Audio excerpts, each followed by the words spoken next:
What's happening? This is brand new podcast called Bolder Business. I'm Paul Fontanelli. Just launching this podcast. This is episode 1. I'll tell you a little bit about what the podcast is going to be. There's going to be 3 different types of episodes. I'm the CEO founder of Bolder Adventure Park. And there's always different things going on with the park that I think would be interesting from a business perspective to be able to share to our listeners that are interested in business. That's why the podcast is called Bolder Business. Some form of the episodes, we're going to talk about the business as a whole. We're also going to do clips of like motivational speakers, motivational clips. I'm always motivated by little short clips and things like that. So we'll have some episodes that are just purely motivational. And then third, we're going to interview other entrepreneurs, other business owners, other people in general, anything related to business that we find interesting to just share, bring people on the podcast. So those are the 3 different types of episodes we're going to have. Today, I'm just going to give you a quick little intro to each one of those types so you can kind of get a feel for what it's going to be.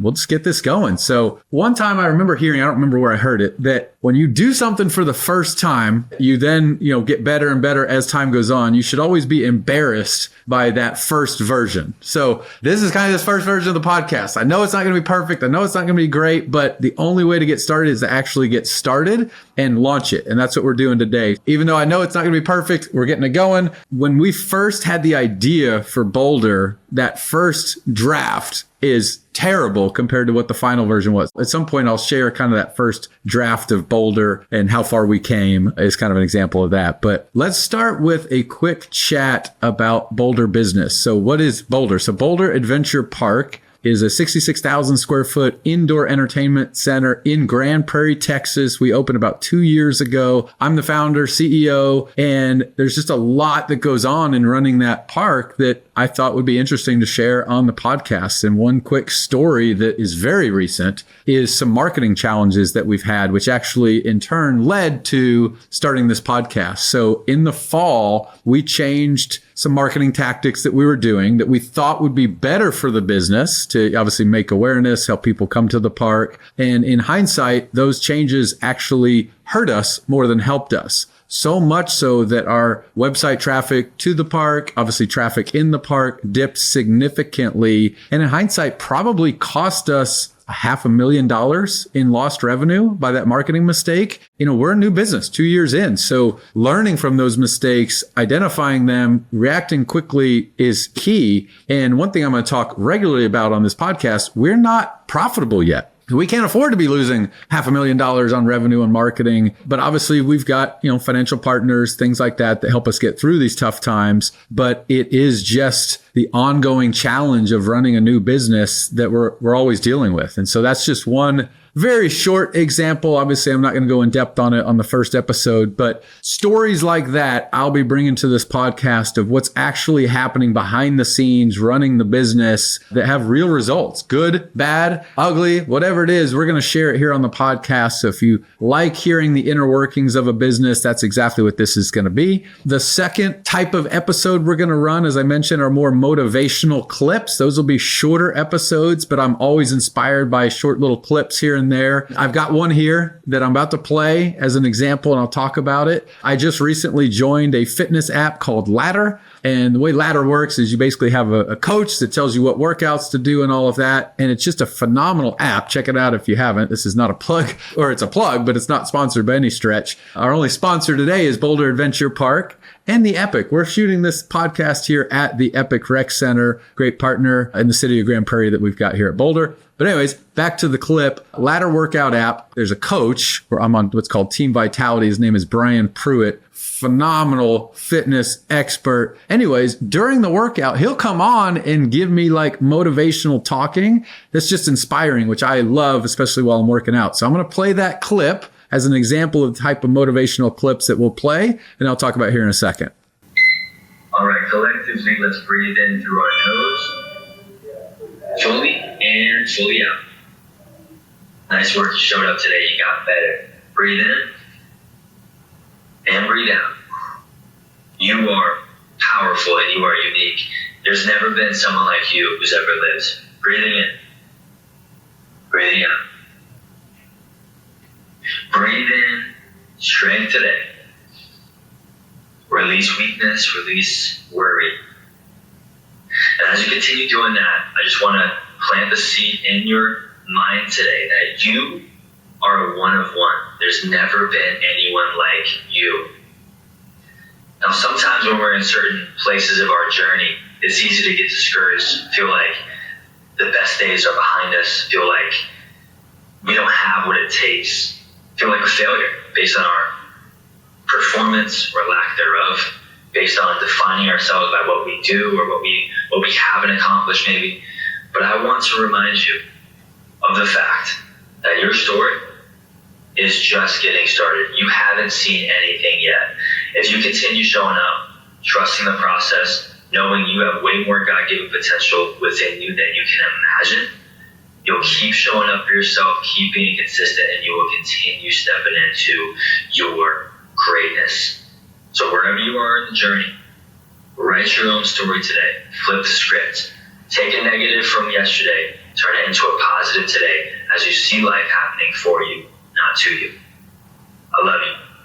All right, that was the clip from Coach Brian. What's important to know is that's not him talking to me. He just puts that on the app. Thousands of people go through that. He's talking to everyone. So that motivational clip hopefully is resonating with you and where you are in your story, in your life. But most important thing is to show up, which is why I wanted to show that in episode 1, because we are just getting started, but we got to show up. We got to get it started. So that's kind of an example of a motivational clip. Hopefully it's good for you. Certainly motivates me. Coach Brian is definitely an awesome motivator that I, work out to, a couple times a week.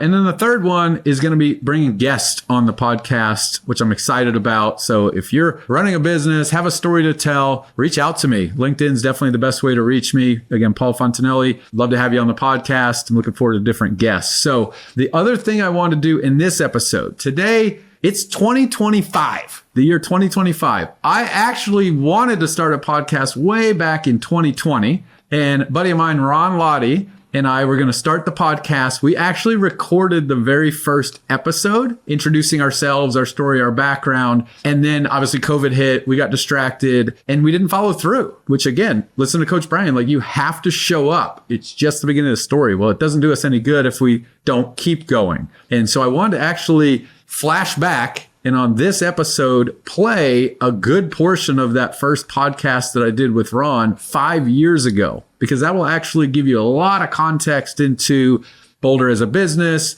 my background, how I got into it, all that stuff. Instead of me in this first episode just trying to tell you that story, better to let you just listen to, interview that Ron and I did. He asks questions, kind of goes into it. And it's a really good intro to what Boulder is, who I am. With that, we're going to flip over and jump back in time to 2020. Now I'm going to play that episode now so you can hear that story. But again, keep in mind, this was shot 5 years ago. So much has changed. In episode 2, I'm going to actually come back and talk about what's happened since that episode for 5 years leading up to today. But let's flip back to 2020 and let you kind of hear the origin story of Boulder from me and Ron's conversation. If you could, tell our listeners, tell me a little bit about yourself. Yeah, happy to do it. I think the easy answer as I think about telling about myself is talk about my family first. They're definitely the biggest priority in my life and driver of that. So I'll start there. I've been married to my wife, Jessie, now for 17 years. And we met in college at Texas Tech, which I could talk a little bit about that, and got married really young and have been together ever since, obviously. And we have 3 young kids. So I've got Ethan is my oldest. He's now 11.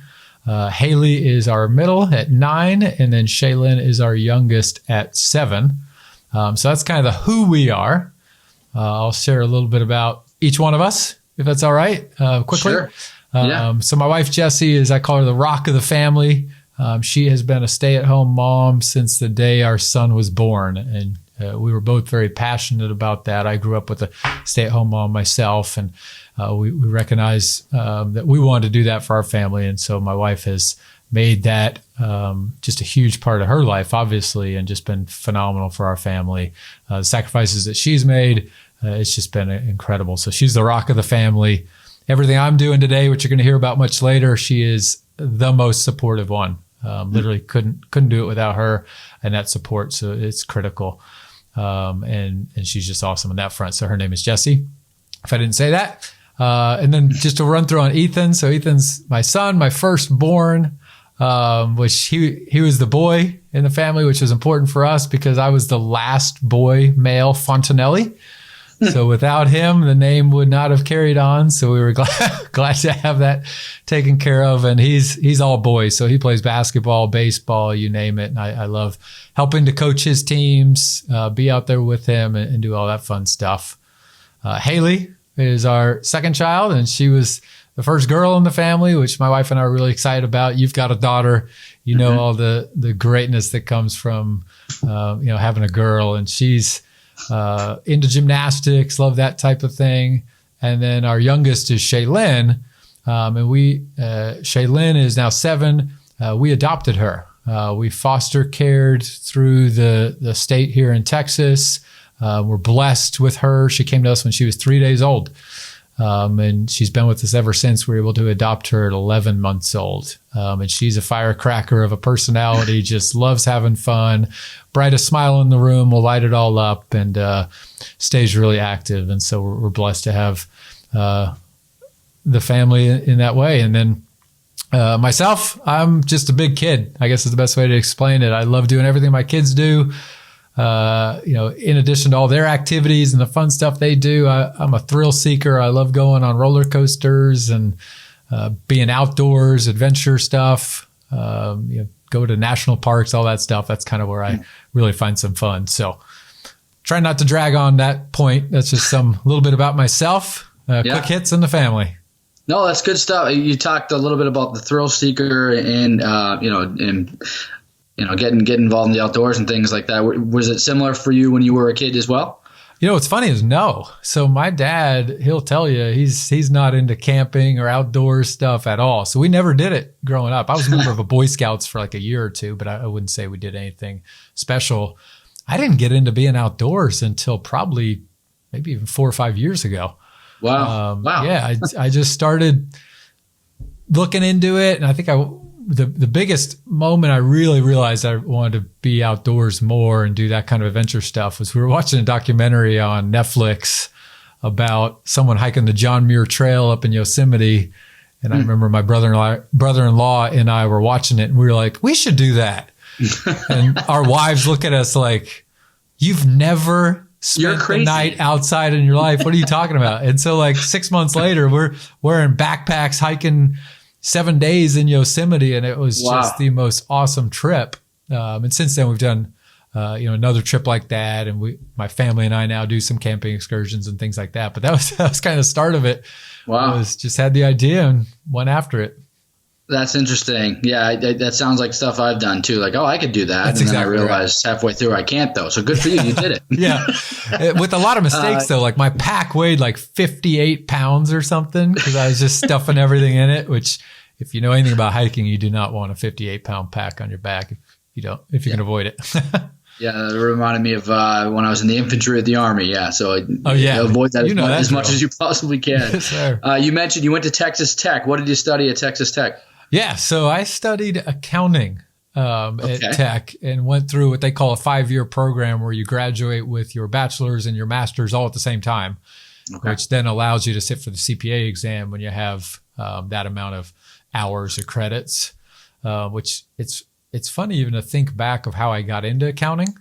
So, when you're 18 years old going to college, in my case, you have to make a decision of what your major is. And as a kid, ultimately, 18 is obviously an adult, but still very young, you don't realize how important that decision really is, which in my case, accounting was a good fit. It definitely was something I had an interest in. So it wasn't like a bad decision or something I regret by any stretch, but I certainly didn't put the amount of thought into it that I should have. And I think a lot of people probably are in similar boats. So I made the decision to go accounting based on 3 very simple things. It was, what am I good at? And I was good at math. So I was like, I'm good at math. What would give me a secure job, and where might there be some good income potential? And so my mom had worked with an accountant previously. And so she said, hey, you should consider being an accountant. It's like, okay. And that was my major. It was just that simple. Like, that sounds good.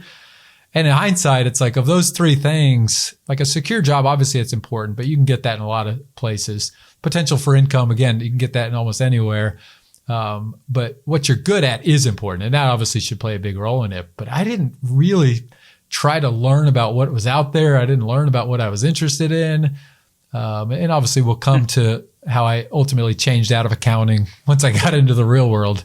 But in hindsight, I probably should have paid a little more attention to what I was selecting as a major early on. Well, I mean, Paul, you bring up a great point, and I think that's something that I'll be interested to hear from everyone as we get a chance to talk to them. Is there's a lot of pressure to try to figure out what the heck you want to go to school for, and I'm going to be 39 here in a couple weeks, and I'm grateful for what I'm doing, but I'm still trying to figure out what I want to be when I grow up. So the fact that 18-year-olds have to figure it out is tough. So it is. Yeah, and I bring it up because once you start down that path, whether you get the major and certainly as you get experience in your career, it's really difficult to change. Now, obviously, I'm in the midst of a big, big change myself. But once you get that experience and that ball is rolling, most of the time you stick with it. So it's tough for sure. Yeah. It's something I'll try to help my kids on as they get closer and just see how I'd be able to guide them a little more on that. But I haven't figured that out yet. I got some time. There's plenty of books on parenting, but I don't know if any of them talk about that. That's right. You talked a little bit about accounting, right? So is that what did you start right in accounting right out of college? I did. Yep. So worked at a small public accounting firm in Lubbock, right there at Texas Tech. Jessie was finishing up her major, her master's degree. So we stayed there for a few years doing public accounting. And then probably the move that I made early that was, we'll call it in line with kind of a bolder life, doing something to kind of really do something exciting and fulfilling in our life, was Jessie and I went to a beach for vacation in Gulf Shores, Alabama. And we've probably been married 1.5 to 2 years, living in Lubbock, working in accounting. And we're sitting on the beach. And I remember looking at her going, we can live anywhere in the world that we want. Mm-hmm. Why are we living in Lubbock, Texas? Because I'm sitting on the beach looking at this amazing beach. Sure. And she looked at me and she was like, what do you think? Like, let's figure out what we'd want to do. Because we had no kids at the time. Sure. And obviously we'd both graduated. So we had degrees and some mobility there. Went back home. A week later was just searching on monster.com, if that tells you how long ago this was. And 2 weeks later, we were moving to Florida. Wow. Moved to Orlando, got a new job, and it was a huge change, but it was awesome in the moment. It kind of gave us something new, exciting, kind of that bolder life at that phase of our life for sure. Mm-hmm. No, that makes sense. It's funny because that can kind of light a new fire under you a bit. Did your career change at that point? Like what you were actually doing for a career? It did. So I was public accounting in Texas, and the job I got in Florida was basically corporate accounting. So it was still under the accounting umbrella, but a much different world. It was all about, internal accounting, the P&L, monthly, quarterly business updates, those types of things. And in hindsight, which I didn't notice at the time, but the company I was working for was actually ramping up to get bought out by Home Depot. So there was a lot of focus on the efficiencies of the business and all of that to get it ready to ultimately be bought out, which I had no clue at the time and didn't find out until after I'd left the company that they were getting acquired. But in hindsight, I can see that's kind of what was going on at that time for sure. You were getting them ready for the show. Yeah, I was playing a very, very small part, just trying to move some things between cost centers and stuff like that. Pretty boring. That's funny. And how much after you left there, you mentioned, where did you head after that? Yeah. So the move that I made from Florida, basically what happened was we loved living in Florida. We got to know awesome people. I mean, basically by making that move, you meet a whole new network of people. So that was fantastic. The challenge was home prices were crazy expensive. So that was in 2005. Right at the peak of the home market before the crash. So the house we bought in Florida, we definitely paid more than we could afford at that time. So we were under a little bit of stress for that. And then I was also just not happy with that job. At that point, I was probably 5 years into accounting and just realizing, like I talked about earlier, I made the decision to go accounting, but I'm not sure this is what I want to do with the rest of my life. And my sister and college roommate, best friend, had been working at Fidelity Investments. And they were doing really well. candidly making more money than I was and really enjoying it. And just hearing how good of a company Fidelity was, I said, hey, I think I want to try to get in there. But before I do so, let me just see kind of what I can do here at the company I'm at. And so what was interesting is I went to, you always hear at least advice that you can just go ask for a raise and try to negotiate a raise. So I'm like reading Kiplinger's magazine while I'm working at the accounting company in Florida. And Kiplinger magazine, kind of gives advice on how to ask for a raise. And so novice me is like, oh, this is going to be great. I'll just follow these 3 steps to get a raise, as the magazine says, and it's going to work out great. So I walk into my boss's office and I make this whole pitch for why I should have a raise. And I'd been there about a year. And he's like, all right, let me see what I can do. Calls me back in like 2 or 3 days later. And I was like, yeah, no, there's nothing we can do here. Basically, the 3 steps didn't work. That's not how it worked. Didn't work. Exactly right. And so that kind of was just a nice kick in the butt to be like, all right, I see what my sister's got, my best friend's got at Fidelity. Let me explore that. And ended up getting hired onto Fidelity. And Jessie, my wife, got hired onto Fidelity as well. So both of us joined Fidelity at the same time, which was, the job was back here in Texas, which is where my home is, my family's from. So it actually caused us to move back, which at the time was great because we sold our house in Florida literally at the peak of the market, which is pure luck. Wow. No other reason behind just the timing of moving and basically starting a new career, if you will, Ron, of personal financial planning, which I have a much bigger passion for. I mean, that's what I was reading books about at night. That's what I was reading magazines, is just that, not even the stock market. I wasn't so much into investing. I just liked planning, what it related to saving and retirement and all of that. So moving to Fidelity was a change of career, but still in the realm of business and finance. Okay. No, that makes sense. How soon after that did you start growing the family, so to speak? Yeah, about 3 or 4 years. So we moved back, started at Fidelity in 2005, and my son was born in 2008. Okay, so it was still the two of you. You moved back. It was kind of maybe an easier shift, but still exactly. I would still call it a bolder choice. You still made the leap, right? Now, you're switching companies, going to Fidelity, and now I know we touched on it in the first segment, but how long were you at Fidelity? 13 years. So 2005 through basically middle of 2019. And talk us all through a little bit about where the career went. Yeah, so that was truly a phenomenal experience. I can't say enough about Fidelity, but it was about trying to move up the ladder, if you will. And so I had a variety of different jobs, some of which were personal financial planning, where I was the advisor meeting with clients. I was in that role during the financial crisis of 2008, 2009. So really seeing the challenges that brought to people's lives and seeing that firsthand. I mean, I remember being on phone calls with people crying, not knowing what to do. I mean, it was incredibly difficult for everybody, but being a financial advisor at that time really put things in perspective of the importance of having plans, but being able to weather storms as it relates to the finances and that kind of stuff. So that was certainly some pivotal times.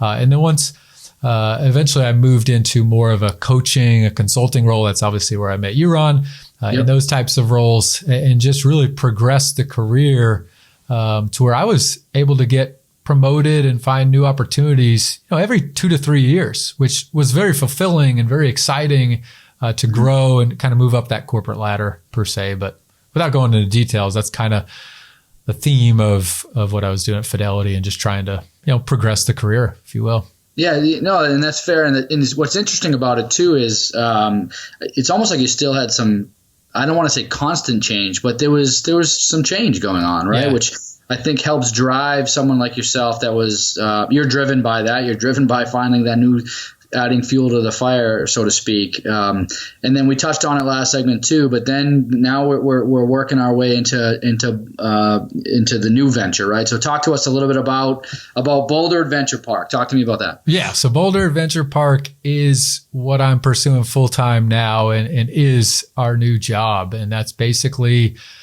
an adventure park. And so the way I like to explain it is we're taking attractions that normally you would find outside, rock climbing walls, zip lines. We have like a tubing slide, but we're actually bundling them up and packaging them indoors. But if you go to Colorado in the summer and you think about the types of attractions they have outdoors in the summer, that's a lot of what we're trying to do in the adventure park. It's just that kind of theme, that kind of feel, that motivation. And, I can kind of talk you through how I got started with that idea and how it evolved. But building that adventure park is, the full-time job at the moment for sure. So where are you with that right now? Do you have an idea of when the goal is to open, or talk to us a little bit about that? Yeah. So it's been a process. I mean, we're probably, I left Fidelity in May, which is 9 months ago. As now it's February. So basically been working on this full time for 9 months. We're in the process of working through an agreement with the city of Grand Prairie right now, where essentially we can build the site on their land. They have some incentives that help us kind of get started in that way as well. But once we get that deal with the city, which really locks in the location and gets us started, then it's probably about a 12 to 18 month process to get it built.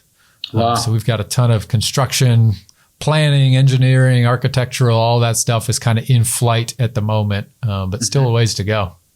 Yeah, that's fair, and that's quite the leap. And a big part of it is, I just think personally, what that would do to my psyche on the financial side of it, being financial planners, right? So talk a little bit about how you and your family prepared for this financially. Yeah, tons we can talk to there. So I'll talk through this one in a couple of ways, and this is going to be a longer answer. I apologize, but I'm going to talk through the emotional side of it and kind of why I even wanted to make that change. And then we can kind of talk through the financial side. But from an emotional perspective, I think it certainly was important to our story. Is I was in a position at Fidelity that was making a really good income, like candidly more than I ever dreamed I would make, right? Like when I was in college in my early career, I always kind of had this number in my mind, 6 figures, let's call it, that if I can make that, man, I just make that for 20, 30 years and I'm set. And I reached points at Fidelity that I was making well over that and was in a very good position. And so to leave that was not an easy decision by any stretch. But I think there's a lot of points that kind of came into why I ultimately wanted to pursue entrepreneurship and start my own business. But one of them that I like to share is Tony Hsieh, who founded Zappos. If you might be familiar with him, he wrote a book that I thought he really summarized it well. He said, look, there's 4 keys to happiness. He broke those down. He said you need to have a sense of control over your life. You need to have perception of progress, feeling like you're moving forward. You need to have connectedness, which is depth of relationships.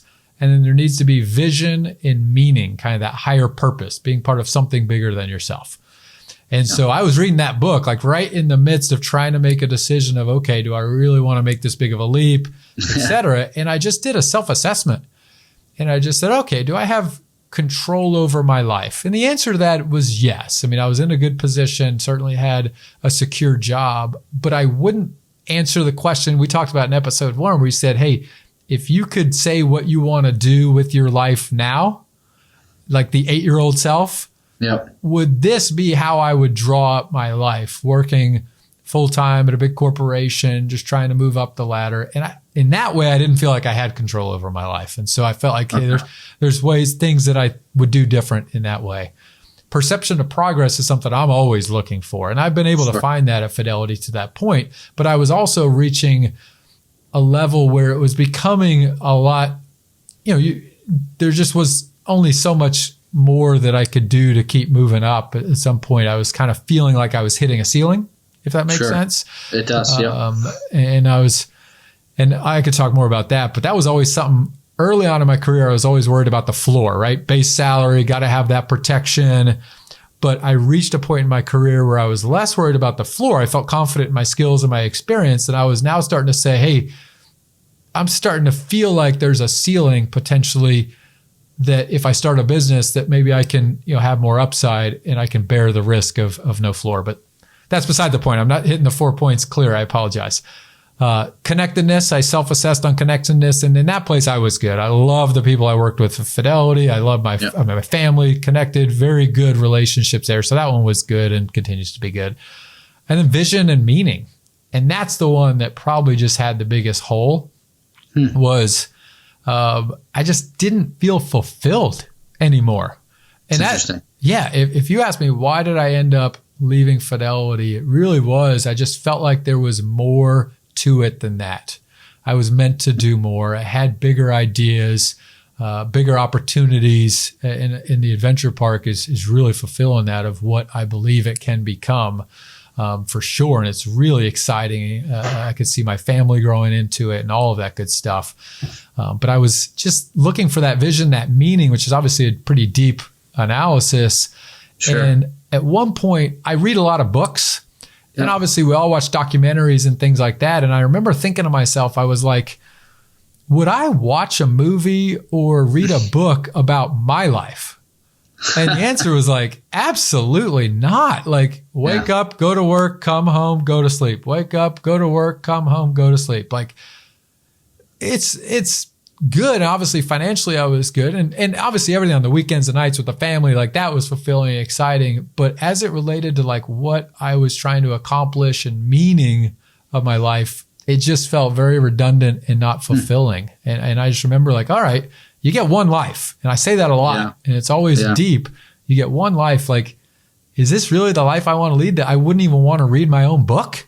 Like, yes, it's scary. Yeah. And so I said, what could I do to really lead a bolder life? That's what it's all about. And that's when the idea of obviously starting my own business, but trying to find that right business that excited me and took advantage of the strengths that I have of creating something, driving a business, et cetera, but would be something of interest. And that's where the adventure park really came to be because it aligns with a lot of what we're interested in. And it's a great business opportunity that we've been able to develop. So that was purely the emotional side of it. Yeah. So I'll pause there. Jump into financially though, if you don't mind, because that it got me thinking of a few things. So first and foremost, you talked about, the meaning, the deep meaning. That's always a hard one. And I can see that going multiple different ways. But I guess the career choice that you have now to make that change, that's not just a small change. That's a massive, complete different way of life, so to speak. Yeah. What I understand you like is, up till about 5 years ago, you like being outside. But I mean, my goodness, talk a little bit about what role are you going to play? What's this going to look like? Yeah. The being outside really has nothing to do with starting the adventure park by any stretch, but my role in the business will be the CEO. So I've got the financial experience. I understand the analytics of it, the modeling of the business. We've done feasibility analysis. So I'll be the CEO and kind of driver of the vision, the growth strategy, the execution, right? That's what a CEO does. And I'm highly confident in my ability to do that. What I won't be is the general manager, right? So I don't have experience running the food and beverage area in the facility, running the employee training and hiring and all of that stuff. So we're going to bring in general managers with that specific experience. But when we have our first location, I'm going to be there day and night. I mean, obviously not every day and night because I have a family and everyone gets time off. But the point is I'll be there working it just as anyone else, right in the depths of it, which I'm super excited about. Oh, that makes sense. And it's just interesting to hear that it's a complete life change, really. Oh, yeah. So then to talk a little bit about that, right? So in the beginning, it's going to be some time. You went from very stable income, which I think is what a lot of people are going to listen to this and hear and say, man, I'm in that same spot. I'm so afraid to make a change. So how did you prepare? How did your family prepare for that financially?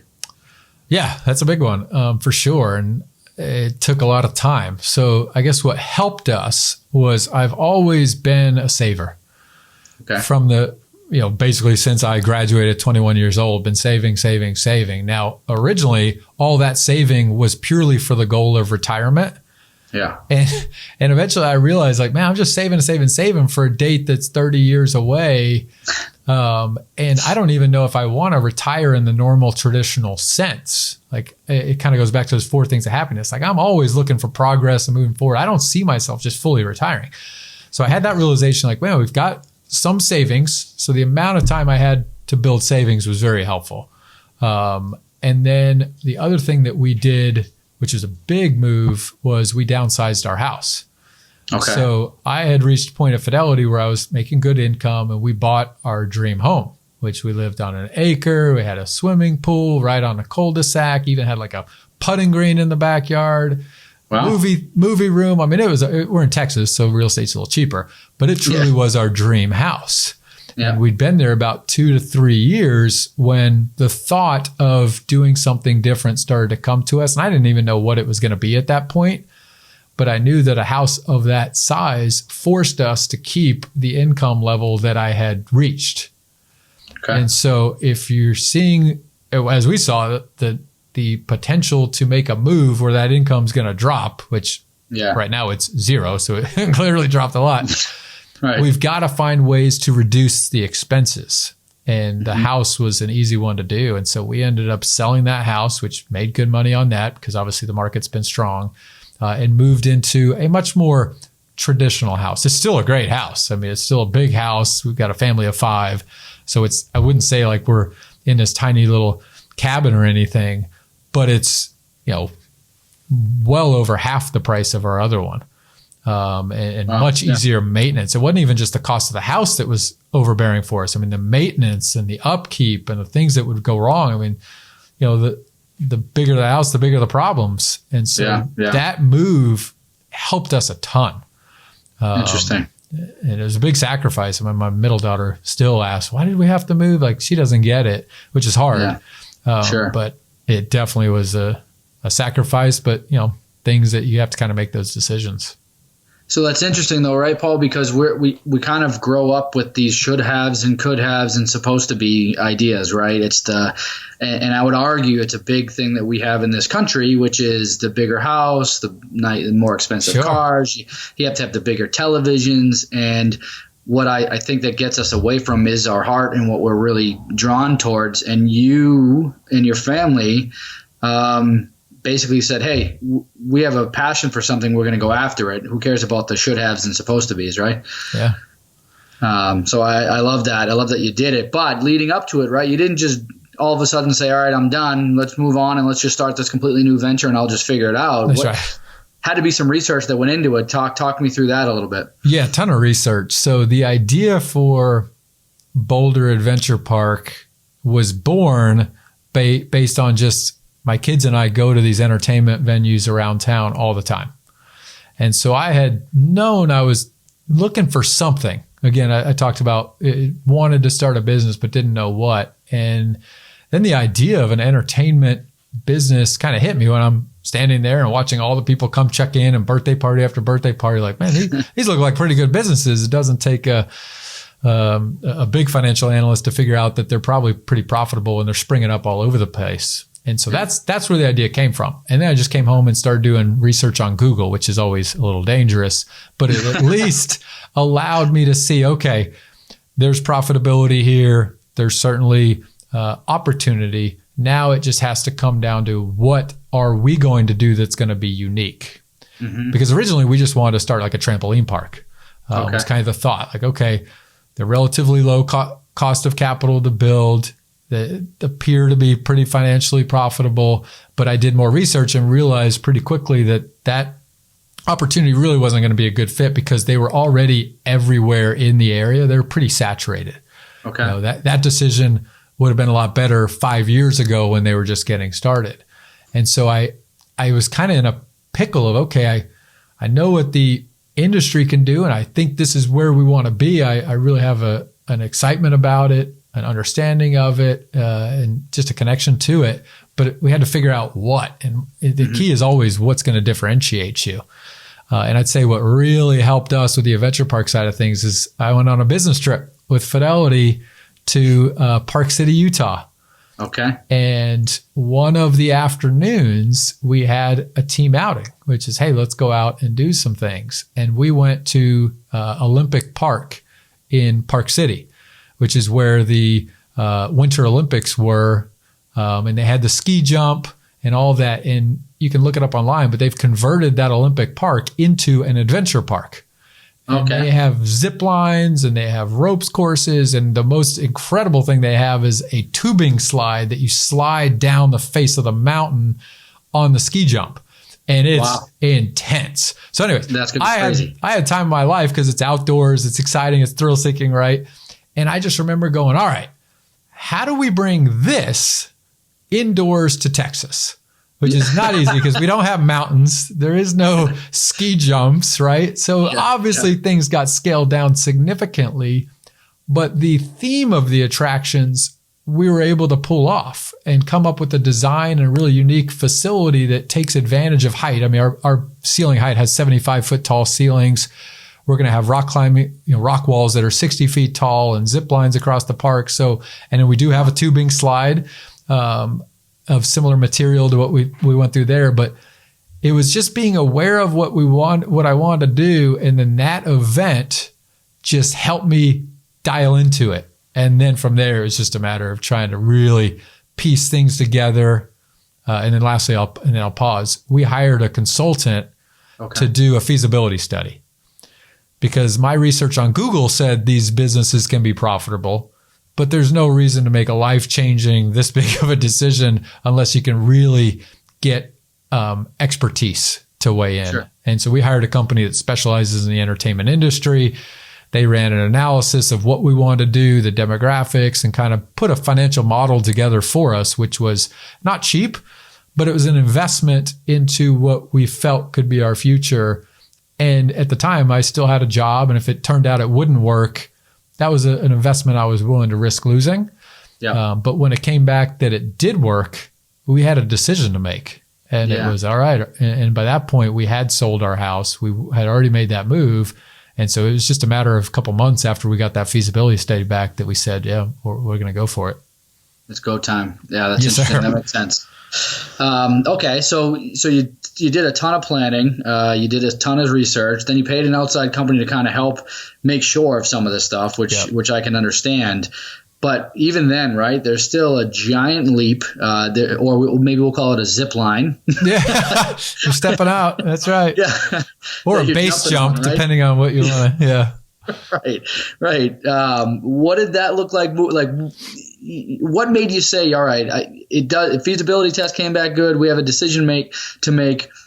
What was like, all right, I'm ready. Let's do this. It really came down to the only way it would possibly happen was to go all in. Okay. Because I had a full-time job.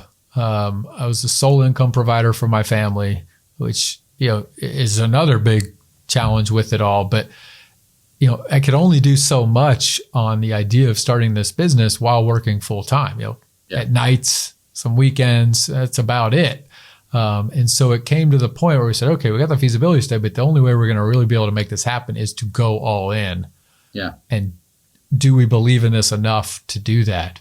And I've read, obviously I talk about books a lot, but one of the stories that I'm always inspired by is Richard Branson's. And so he's got a couple of books out that talk through his whole story and the Virgin brand and all that. But one thing he said in a book that I wrote down, and I try to keep notes on a lot of this stuff. He said, successful people start before they feel ready. And the reality is you'll never feel all the way ready because the only way to get all the way ready is to be all in. Yeah. And so, when I left Fidelity, I felt comfortable and I felt like there was enough there to give it a shot, but it by no means was ready. I mean, here I am 9 months later and we still haven't secured our land. Yeah. So we weren't ready, but we had done enough to at least make an informed decision. And we had enough savings to last us about 2.5 years. Okay. And that we didn't talk about. That's kind of the financial side. But I knew that my goal was I didn't want my family to make lifestyle sacrifices more than they already had. Mm-hmm. Like we're obviously watching our budget more now than we did, but I still want to be able to go on vacations. Yeah. I still want my kids to be able to play sports, my daughter to do gymnastics every month. Like I didn't want to have to sacrifice so much that they're paying the price. So that's where the savings came in, right?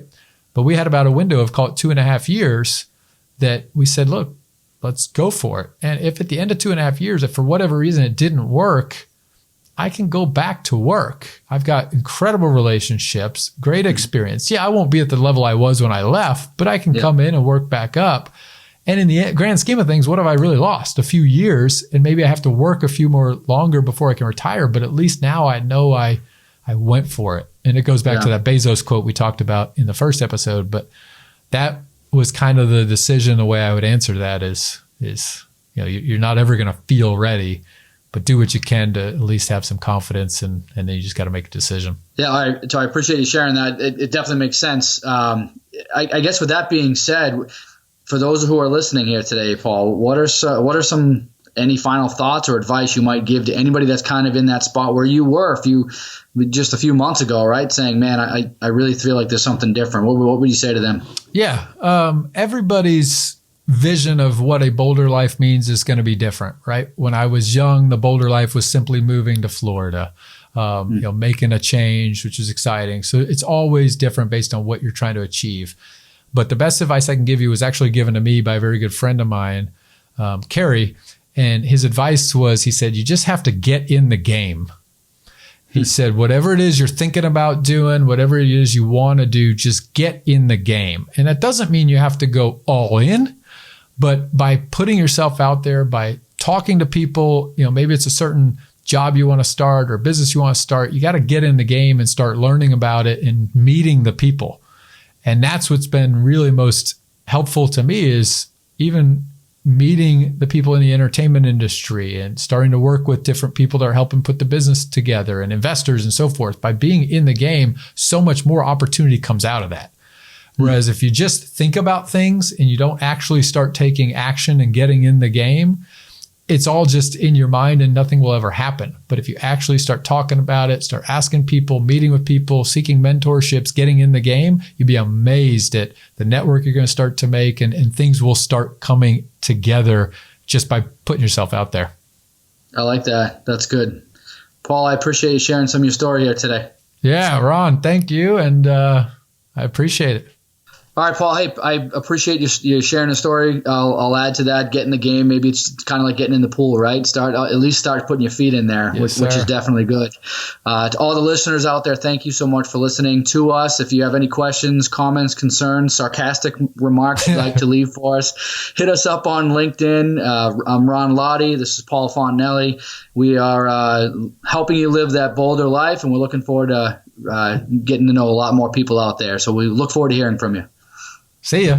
That was, again, shot 5 years ago. Hopefully it gives you a great intro to who I am, how Boulder got started, a little bit of that story. Ron is still a good friend of mine. He'll be joining a podcast here. He said in a couple months he'll be ready to join and kind of talk about what he's doing. I talked to Ron last night, got his permission to use that clips in the episode, and he's going to hold me accountable. So Ron is going to come on in episode 10 to make sure that I actually recorded 10 episodes and hold me accountable. Because if you don't have someone holding you accountable, it's way harder to accomplish things. And so I encourage everyone, if you're trying to do something and you need that accountability, have a friend hold you accountable, set a goal. And so when I talked with Ron, he said, look, man, just send me a text right now of what your goal is, and I will hold you accountable to it. And I said, all right, I want to have 10 episodes done, within a month and a half. And so he's going to talk to me in a month and a half and join the episode and make sure he's holding me accountable, which is super helpful to me so that I don't do what I did in 2020, record an episode and never do anything else. The other thing I wanted to do is put Pratham on the spot a little bit. He's not on camera.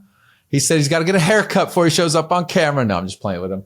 We don't actually have the setup to get him on camera today, but say hi to everyone, Pratham. Hey guys, how's it going? All right, perfect. Tell us a little bit about yourself. So I'm currently a college sophomore, and I'm pursuing a finance degree for myself, and I hope to honestly own a business one day. There you go. And one of the main reasons I love working with Paul here is because I feel like he's giving me a perfect stepping stool into the real world and what I actually want to be doing. So, I love it, man. Yeah, that's a little bit about myself. Awesome. We're pumped to have Pratham. He is one of our marketing interns. Christina's our other marketing intern. She'll be on here from time to time as well. But Pratham is going to be like my go-to man, helping me out with the podcast. He'll get on camera next time because we'll have the setup ready for him. He'll have a nice clean haircut ready to go. But essentially what I'm asking Pratham to do is like represent the voice of the listener. Like you heard, he wants to start a business. He's trying to learn those skills, just also wants to hear the background, being a finance major that he is. That's, my background as well. He's going to help me dig into what's interesting to share. What are people interested in? Because if he's interested in it, our listeners are going to be interested into it as well. So he's representing the listeners. Glad to have Pratham on board. With that, that's episode 1. Like I said at the beginning, if you're not kind of embarrassed with the first shot, you're not taking that first step. So apologize if this was a little bit clunky, wasn't exactly where we're hoping to be in the future, but you got to start somewhere. Just like Coach Brian said, just show up, get going. Your story is just beginning. Thanks for tuning in to the Bolder Business Podcast, and we'll see you in the next episode. See you.